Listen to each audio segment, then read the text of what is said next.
Shalom, shalom. Giving honor and praise to the Creator and the Maker of heaven and earth. This particular subject right here is concerning a meme. One of those things that people have that have a picture perhaps on it with some words and on it, and they're trying to convey a thought by that. This particular meme that I'm speaking of is the one that speaks of Anthony Johnson, who, according to that meme, in the mid 17th century, 1654, 1655, was the pioneer of American slavery. Now, let's look up the definition of the word pioneer to gain an understanding. Now, the first reference that I'm going to use concerning this comes from this right here, and that is the American Heritage College Dictionary, 4th edition. Okay? And the definition of pioneer is as follows: one who goes into unknown or unclaimed territory to settle. Definition number 2: one who opens up new areas of thought, research, or development.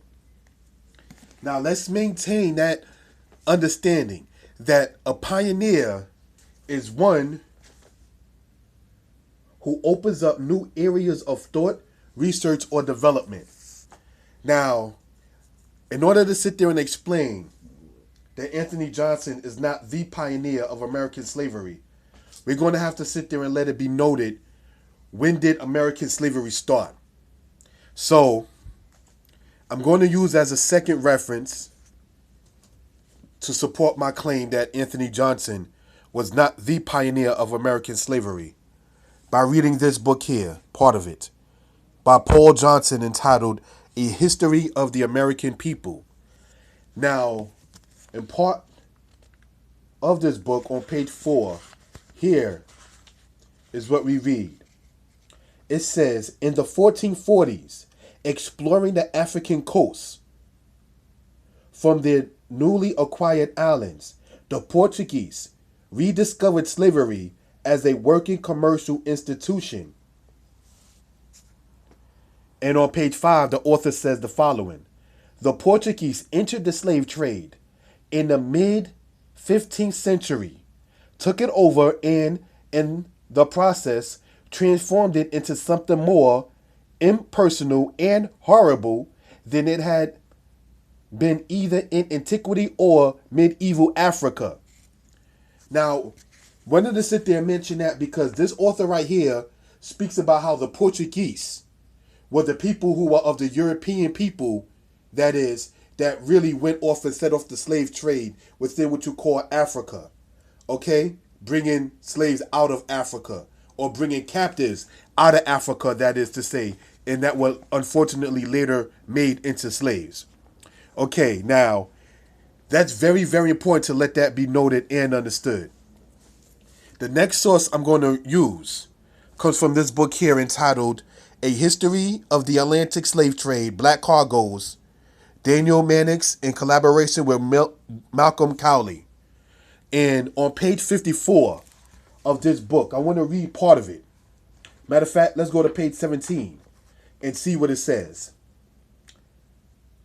It says, there were no slave harbors in the Gold Coast, but there were dozens of European forts and factories, depots for goods and slaves, often inside of each other.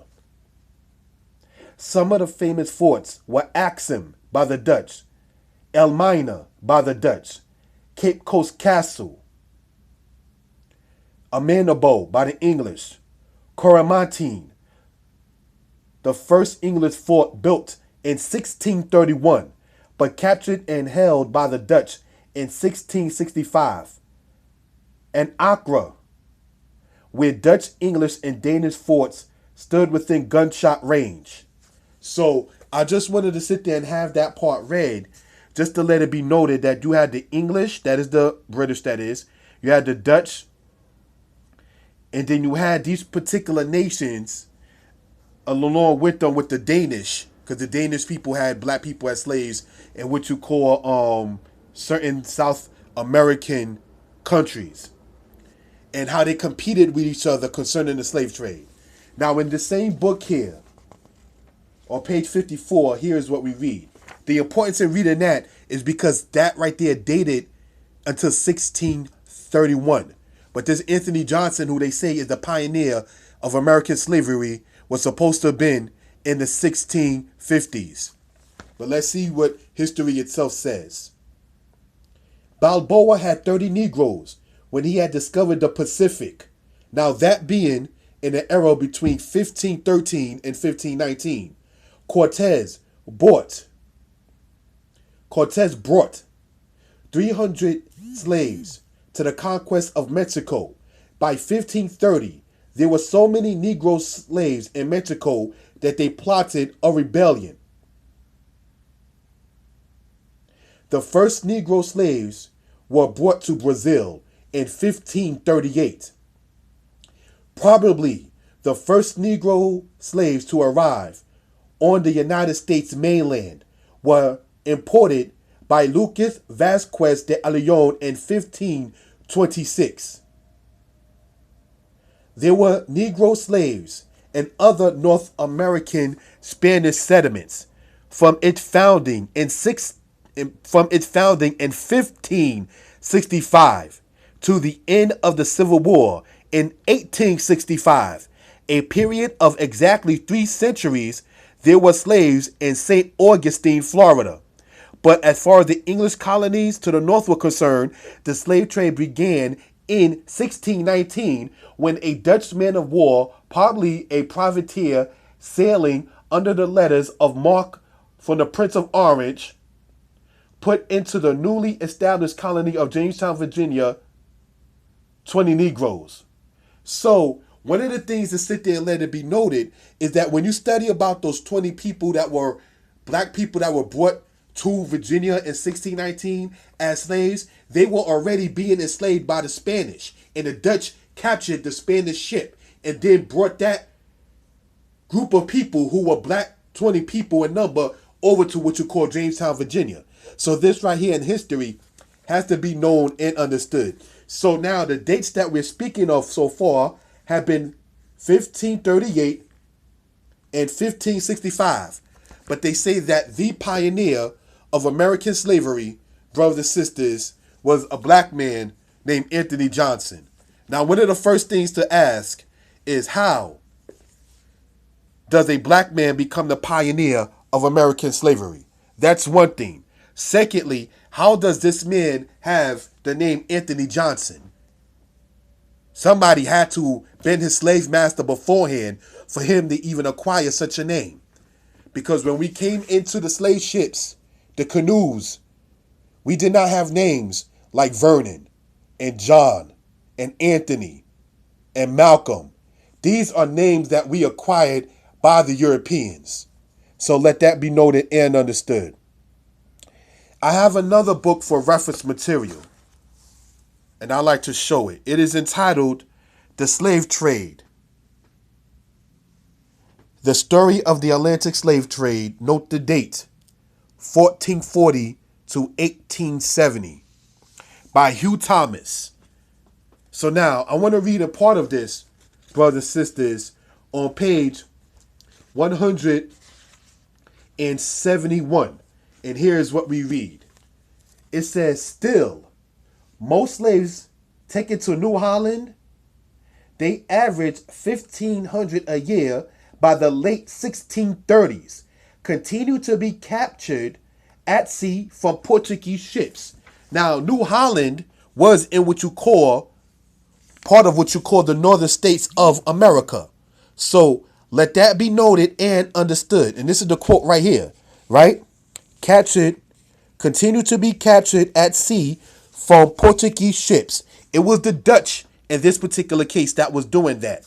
And the date that it gives, brothers and sisters, is the 1630s. So therefore, there's no way in the world that New Holland, being in what you call the country that we now call the United States, is part of. That being the case, you can't say that a black man in the 1650s was the pioneer of American slavery. That right there, in definition-wise and his story timeline is incorrect. Okay, so now, brothers and sisters, let's go in the same book right here and go into page 172. It says the Danes soon became keen to found an African company of their own, and in 1625 a Dutch merchant settled in Copenhagen. Johannes de Willem received a license to operate in the West Indies, Brazil, Virginia, and Guinea, a vast chain of territories which, however, in the 17th century seemed to be one. So I just want to sit there and let it be noted that the date that is given, this guy had a license given to him, was in the 1620s, right? And it says in the West Indies, Brazil, and Virginia. So that right there is very, very important to let that be noted in history. Let's go, if we will, into page 174 concerning this subject, and we're going to read part of it. It says, in 1619, John Wolfe, the Norfolk-born first recorder of Virginia, already a grower of tobacco, who had been recently left a widower by Princess Pocahontas, noted, about the last of August came a Dutch man of war that sold us 20 Negroes. This comment is usually held to be the first reference to the import of black slaves in what became the United States, though Pánfilo de Narváez, Méndez de Aviles, and Coronado had all taken slaves with them in their expeditions to the conquest of Florida and New Mexico the previous century, and it is unclear what transpired in 1619. So now, this right here gets into the history that you had people that were being brought into what you call now the part now called the United States, that were blacks as slaves prior to the era of 1619. But they try to sit there and pinpoint that 1619 date because most of the times they usually look at it from the era and the aspect of the situation with the British.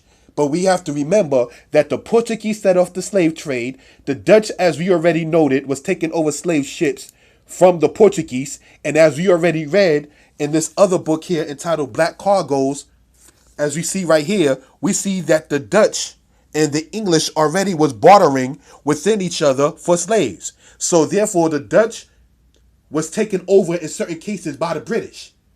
And the British set up what you call within the United States of today, American slavery. So it was not Anthony Johnson. He was not the pioneer of such. So let that be noted and understood. Now, brothers and sisters, I like to sit there and read, before we conclude, the definition of the word pioneer yet again. It says, one who goes into unknown or unclaimed territory to settle. Anthony Johnson didn't do that because where he was brought to was a place that was already claimed by people. One who opens up new areas of thought, research, or development. So even if you take the second definition, the slave trade occurred before his birth. So therefore, he could have not been the pioneer of American slavery. So let that be noted and understood. So that meme that's going around to many different people, brothers and sisters, is emphatically a straight lie. Okay, so I really want to sit there and drive that home. Now, going back into this book right here, entitled The Slave Trade by Hugh Thomas, I want to go to page 170 and read part of it and let it be noted what it says. The Dutch, by then, also had trading posts in North America. The first on Manhattan Island was set up in 1613. Settlements were also made in the Caribbean by the West India Company before 1630. So all of these different references, how are people going around trying to sit there and imply the idea that it was a black man that set up what you call American slavery as a pioneer and such? Such, brothers and sisters, is not the case. So that right there is something I really, really want to sit there and drive home. All right, now, lastly, I have a book here entitled The Negro in the United States, page 28. In Maryland and Virginia, the two colonies in which the slave system first took root, the institution developed slowly in the 17th century. Previous to 1650, only small lots of Negroes, not exceeding 30, were imported from time to time into Virginia. So this is written by an author, and the name of the book is entitled The Negro in the United States.